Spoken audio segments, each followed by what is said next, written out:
Estamos aqui de volta, né? Hoje nós começamos exatamente com a nossa discussão sobre arte, né?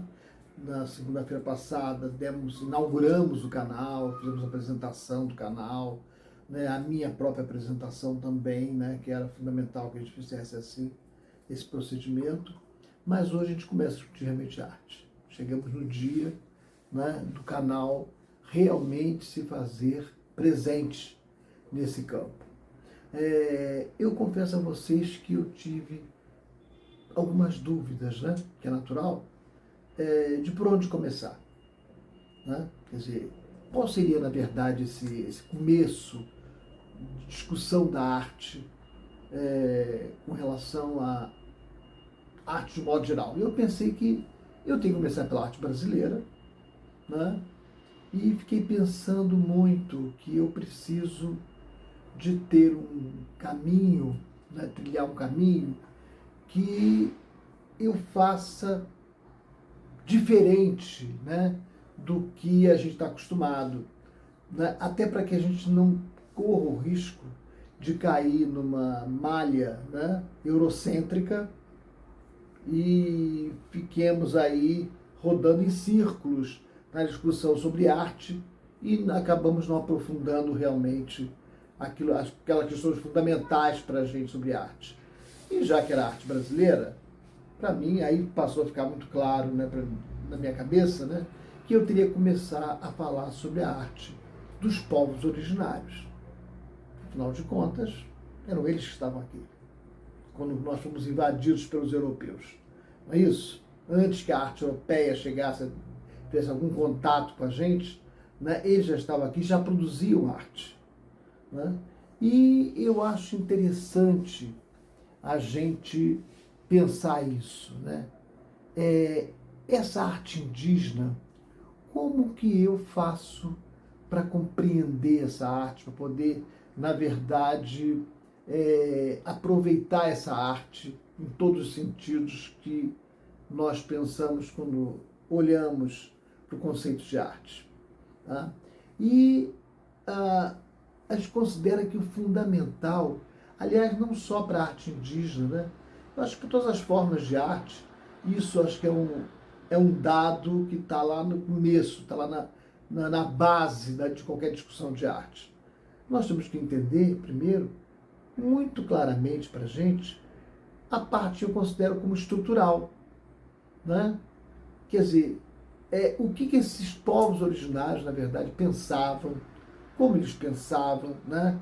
Como agiam, como que era a vida em sociedade, a economia, a política desses povos, para que eu possa entender de que maneira eles, na verdade, expressavam as suas formas artísticas. Né? Então, eu tenho que compreender primeiro isso, quer dizer, o pensamento desse povo. Vocês vão verificar, depois que a gente vier falar até sobre a arte europeia também, que também, para o caso específico da arte europeia, também isso vai valer. Né? Porque realmente é muito importante saber o que um povo pensa, né? E como pensa. Né?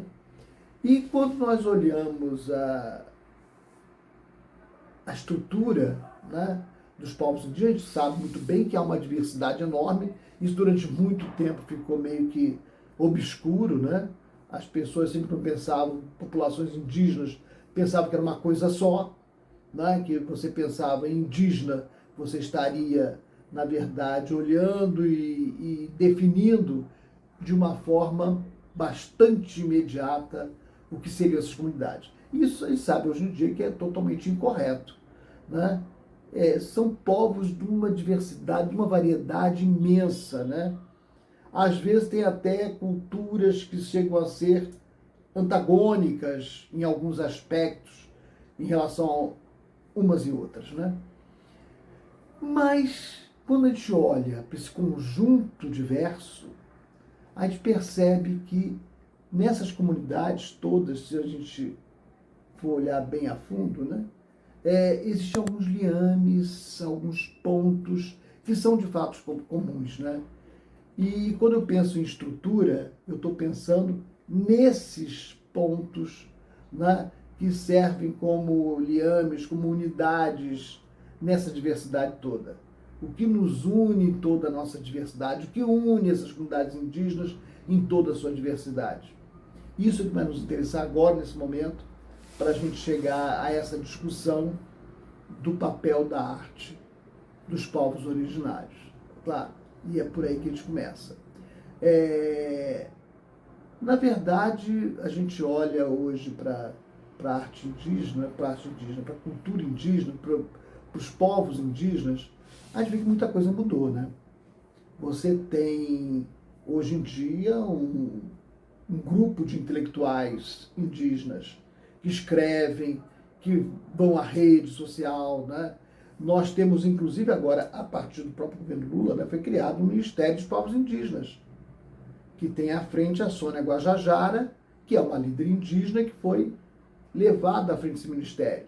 Então, isso foi possível porque, na luta pelos direitos, pelos seus próprios direitos, os índios perceberam que tinham que descobrir modos de se defender, né? E de fazer com que eles fossem respeitados como pessoas, né? como seres humanos. Né? E a partir disso essa intelectualidade foi se formando, foi se desenvolvendo. Você tem livros escritos, né? Já por uma série de autores indígenas, alguns inclusive, né? Com livros publicados em outros países com uma larga difusão. Então, a gente pensa que essa foi uma forma que os índios encontraram, e a partir daí nós pudemos ter a possibilidade de entendê-los melhor, inclusive, porque são as próprias populações originárias falando de si próprias, né? A partir desses intelectuais que foram gerados, né, em diversas comunidades indígenas e tal. Você tem aí inúmeras delas, né? Yanomamis, Chavantes, né? Pataxós, tem várias comunidades indígenas com essas representações intelectuais. Guajajara, que é o caso da nossa ministra, né? Então eu fico pensando que a gente consegue compreender esse universo melhor a partir desse mergulho nesses trabalhos, né? Ailton Krenak, que é outro intelectual importante e que tem vários livros publicados também, que tem uma penetração na mídia muito grande, né? E a partir disso, o que a gente consegue perceber? Né? A gente consegue perceber que essas populações indígenas, fica muito claro para a gente, né? Elas têm uma relação muito forte com a natureza, né? Estão integrados totalmente à natureza e uma relação de respeito, né? De harmonia com essa natureza. Então, toda a sua produção, artística inclusive, tem relação com isso, né? Com com essa forma como eles habitam nessa natureza, como eles respeitam os vegetais, os animais, né? É como se fossem parte deles. Então, eu penso que é muito legal a gente verificar isso, né? Que essa harmonia, esse desejo de, na verdade, ser com esses outros, né? Não ser ele apenas, mas ser com esses outros. Tá? O respeito à natureza. Sim, você sobrevive do que você tira da natureza, mas você tira da natureza apenas o que você precisa. Você não tira além do necessário a sobrevivência daquele grupo. Então, isso é uma imensa de respeito. Né? E por isso mesmo, né, você percebe que é uma comunidade que não vai poluir o meio ambiente, que não vai trazer nenhum prejuízo a esse meio ambiente, né? Que tudo que eles fazem, na verdade, é muito pelo contrário, para estimular esse meio ambiente. As regiões tocadas pelas comunidades indígenas, comprovadamente, né, são melhores. A terra fica melhor, né? Fica mais fértil. Né? A mata responde de várias formas positivas a partir desse contato com as comunidades indígenas. Então essa arte, ela na verdade é uma arte que diz respeito a isso. Você tem, e é interessante, né, porque você tem muita arte ligada a enfeites corporais, né? Você tem pulseiras, você tem brincos, você tem cordões, né? Você tem, na verdade, todo aquele aparato também na cabeça, né? Que você tem o uso de penas e tal. E pinturas também no corpo, né? Que a gente hoje em dia tem as tatuagens, né? E eles têm essa pintura, que são pinturas, cada uma representando um determinado ritual. E esses rituais, na verdade, são rituais desse diálogo que essas comunidades têm com a natureza. Então, os enfeites, na verdade, são enfeites, né? Essa beleza que está ligada a esses enfeites tem relação também com essa natureza. Aliás, tudo que eles fazem, a cerâmica, né? As próprias inscrições, os grafismos indígenas que são colocados nas cerâmicas, são colocados nas cestarias também, né? Que é muita cestaria que você tem, né? Escultura de toda ordem, máscaras, né? Todo tipo de objeto artístico, na realidade tem relação com isso. Quer dizer, não são coisas soltas. Né? Quer dizer, a arte indígena é uma arte que representa essa harmonia dos povos originários com a natureza que está à sua volta. Né? Essa conversa que, na verdade, você tem com a árvore, com a onça, que você tem com a lua, com o sol, que você tem com tudo que, na verdade, está à sua volta. E que você percebe que você depende disso tudo, que você só existe porque tudo isso existe. Você não existe sozinho. Você não é um ser isolado. Aliás, isso vale para a gente, vale para o nosso mundo. A gente vive isolado, mas nós, na verdade, ao vivermos isolado, estamos sendo destituídos de uma parte nossa, né? Que é esse outro que a gente, na verdade, ignora. Não é? Então, quando eu digo que a gente tem muita coisa a aprender com as comunidades indígenas, pode ter certeza disso, que temos mesmo. Né? Eu queria fazer uma indicação também para vocês, nesse momento. Eu queria dizer que, além deste vídeo, nós estamos postando hoje também, né, um vídeo de uma visita que eu fiz à Casa Tucum. Casa Tucum é um prédio antigo que fica na Rua do Rosário, no centro do Rio de Janeiro, um lugar belíssimo, né, onde eles reúnem produtos indígenas, vendem inclusive, né, lógico, tá? Todo tipo, né, mandalas, cestarias, esculturas, né? No terceiro andar agora está tendo inclusive uma homenagem ao cacique Raoni, que eu acho que foi outra figura fundamental, né, com relação a tudo isso, né? Quer dizer, um cara que procurou obter apoio externo até para esse genocídio que não para das populações indígenas, porque o genocídio teve lá na colônia e continuou. Né? A gente continua sofrendo em função de toda a ganância, né, dessa nossa sociedade, continuamos sofrendo e vendo o sofrimento dessas populações indígenas, né, que morrem muito, né, com a ação, né, totalmente inapropriada, né, dos grupos, né, seja ligada à agropecuária, seja ligada ao extrativismo, né, é muita coisa, né, um desrespeito muito grande à população indígena. Então, na verdade, esse vídeo é interessante vocês vissem, porque ali eu falo, eu mostro isso que eu estou falando agora aqui, né?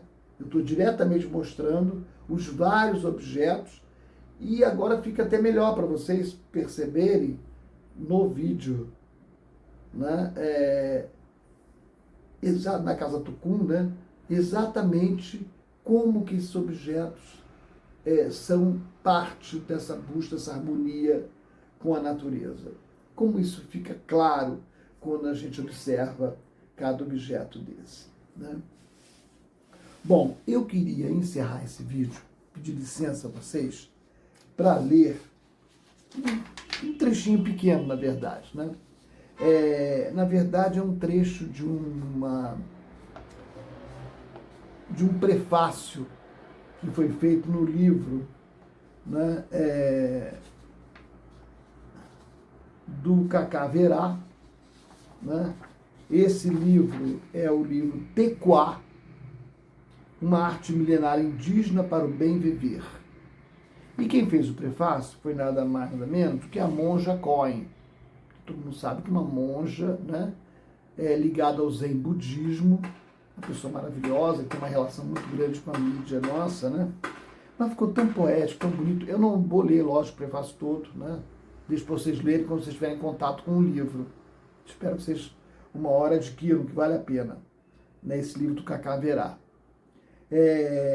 Mas eu peguei uns trechinhos, uns fragmentos do prefácio, e estão, assim, muito, muito legais. Eu queria, então, curtir junto com vocês essa fala da monja Coen. Com licença de vocês, vou ler. Somos a vida da Terra. Estamos todos interligados. Intersomos. Gente, eu achei essa expressão, esse neologismo criado pela monja Coen, maravilhoso, né? Somos porque nos interligamos. E só somos por isso. Inclusive aqui eu vi uma ponte com com outro conceito que fica lá na África, né, da cultura iorubá, que eu pretendo também desenvolver aqui quando a gente for falar da arte africana, né, eu pretendo falar sobre isso, que é o Ubuntu, né? O Ubuntu é o quê? Eu sou porque você é. Aliás, eu só consigo ser porque você é. Né? Então, o meu ser depende do seu ser. Né? Então, também é uma forma de intersomos. E era quase como se tivesse uma ligação, né, entre essa cultura dos povos originários com a cultura africana do Ubuntu. Achei lindo isso. Tá? Mas só continuando agora. Despertar a mente para a sabedoria e a compaixão é penetrar no nosso mais íntimo e sagrado espaço interno e externo. É preciso pisar de leve, ouvir e reconhecer os sons internos e externos, estar presente e ser humilde, reaprender a interser. Então ela repete aqui o mesmo neologismo. A ouvir os ventos e as águas, ver as montanhas se movendo e dando à luz a pequenas novas montanhas. Eu achei isso muito poético, muito bonito. Gente, é um texto maravilhoso. Ainda é possível rever, purificar e reencontrar nosso eu verdadeiro. Irmanados, restaurados, não seremos mais condenados a sofrer, ferir, massacrar, abusar, quando contaminados pelo vírus da ganância, da raiva e da ignorância. Que todos os seres possam despertar. Que a paz prevaleça na Mãe Terra. Que todos possam encontrar o caminho da harmonia e da paz. Somos o todo e o todo é em cada um de nós. Aprecie sua vida. Cuide. Então, quero só lembrar que o livro Tequá é de uma expressão guarani, que significa Tequá Porã.